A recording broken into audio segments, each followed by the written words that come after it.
By 1915, nearly every family had at least one loved one who had marched off to battle. 9 million men would never return. When war was declared, 21-year-old Vera Brittain had called it the most thrilling day of her life. Vera was a student at Oxford University. She was also deeply in love. Her fiancé, Roland Leighton, had joined the army. So had her brother Edward and their close friend Victor Richardson.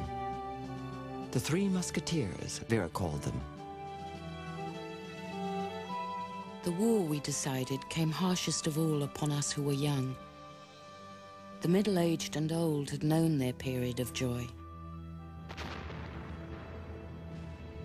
Whereas upon us, catastrophe had descended just in time to deprive us of that youthful happiness of which we had believed ourselves entitled. To this constant anxiety for Roland's life was added a new fear, that the war would come between us, putting a barrier of indescribable experience between men and the women whom they loved.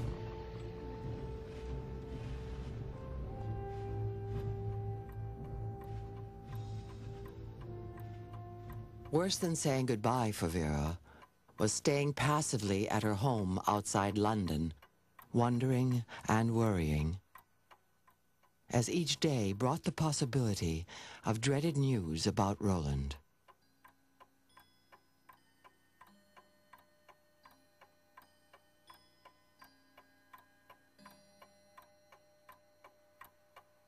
Ordinary household sounds became a torment. The clock marking off each hour of dread struck into the tension with the shattering effect of a thunderclap.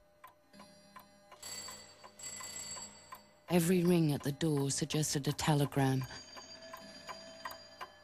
Every telephone call a long-distance message giving bad news.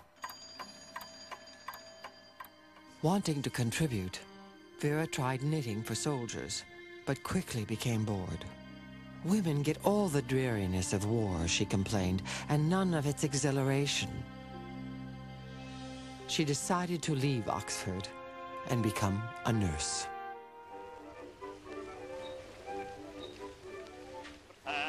In a surgical ward, I had told Roland, the nurses hardly occupy the silent-footed gliding role which they always do in storybooks. The mixture of gramophones and people shouting or groaning after an operation relieves you of the necessity of being quiet.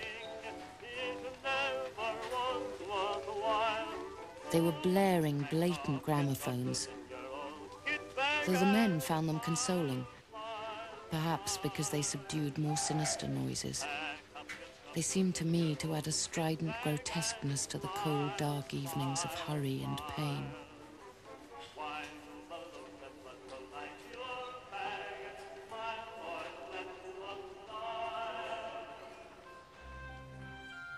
As Christmas 1915 neared, Vera Brittain received good news. It was a hastily written note from her fiancé, Roland. "Shall be home on leave," it read. "Land Christmas Day." 2 days later, the phone rang.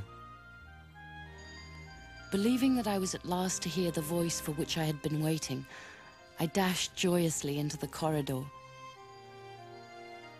But the message was not from Roland. It was not to say that he had arrived home that morning, but to tell me that he had died of wounds on December 23rd.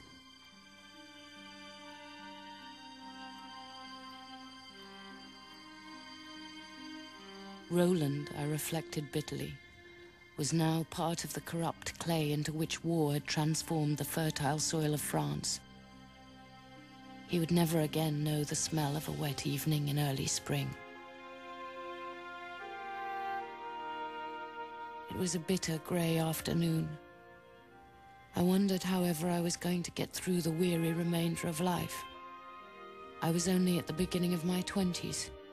I might have another 40, perhaps even 50 years to live.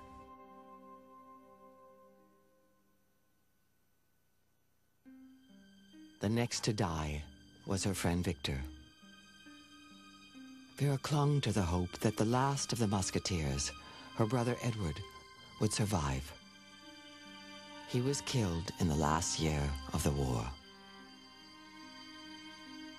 Edward, like Roland, had promised me that if a life existed beyond the grave, he would somehow come back and make me know of it. I'd thought that of the two, Roland, with his reckless determination, would be the more likely to trespass from the infinite across the boundaries of the tangible. But he had sent no sign, and Edward sent none. Nor did I expect one. I knew now that death was the end, and that I was quite alone. There was no hereafter, no Easter morning, no meeting again. I walked in a darkness, a dumbness, a silence, which no beloved voice would penetrate. Vera Britton's memoirs remain among the most moving testaments to the lost generation of the Great War. She shared her sorrows, she said, to show that war was not glamour or glory, but abysmal grief and purposeless waste.